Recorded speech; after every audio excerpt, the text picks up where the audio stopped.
La loi de l'esprit de vie est une loi directrice. C'est une loi qui nous gouverne, cette loi de la vie. Et elle nous amène à cette position de fils. Qu'est-ce que cela signifie? Combien la vie chrétienne devient simple après tout, une fois que nous avons saisi cette clé. Cela signifie, bien aimé, que Jésus, le Fils de Dieu, vit de nouveau sa vie en nous. Souvenons-nous de ce qu'il était sur notre terre, et nous verrons ce qu'il dit et ce qu'il ne dit pas, ce qu'il fait et ce qu'il ne fait pas.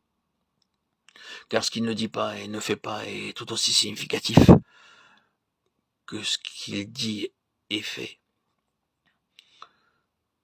Nous verrons où il va et où il ne va pas. Nous verrons quand il va dans un certain lieu et quand il évite d'aller dans un certain lieu. Nous verrons une vie divinement gouvernée dans ses paroles, ses mouvements, ses actes, merveilleusement gouvernée en tout. Et il vit de nouveau cette vie-là en nous. Nous sommes loin d'en être une expression parfaite, parce que, tout d'abord, nous ne sommes pas assez sensibles ni assez rapides pour comprendre ce que l'Esprit dit dans notre cœur.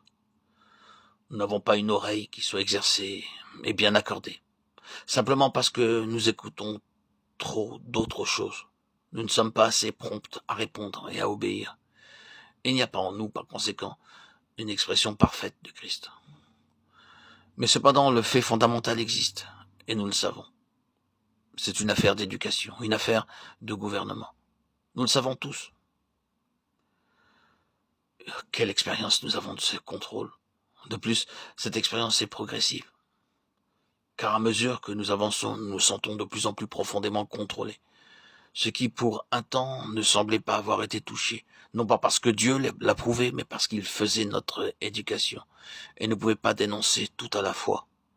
Passe maintenant devant ses yeux, et nous pouvons plus faire désormais ce que nous aurions pu faire un jour. Puis-je donner ici une illustration?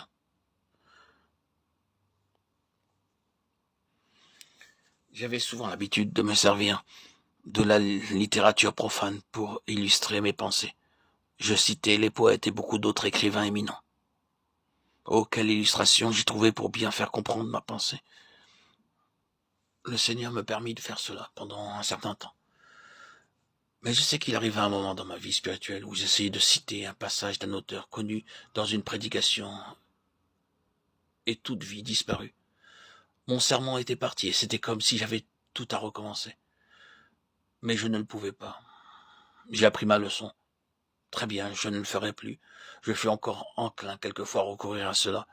Mais j'éprouvais aussitôt ce même sens intérieur de faiblesse et je savais avoir touché la mort. Je me souviens combien cela fut vrai durant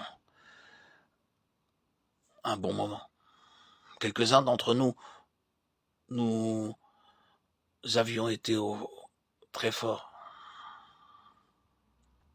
devant les épreuves et avons dû subir beaucoup d'épreuves.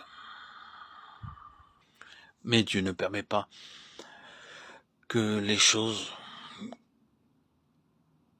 de cette terre que nous vivons soient mêlées aux choses célestes. Et il faut abandonner cela, les laisser de côté. C'est l'action de la loi de la vie.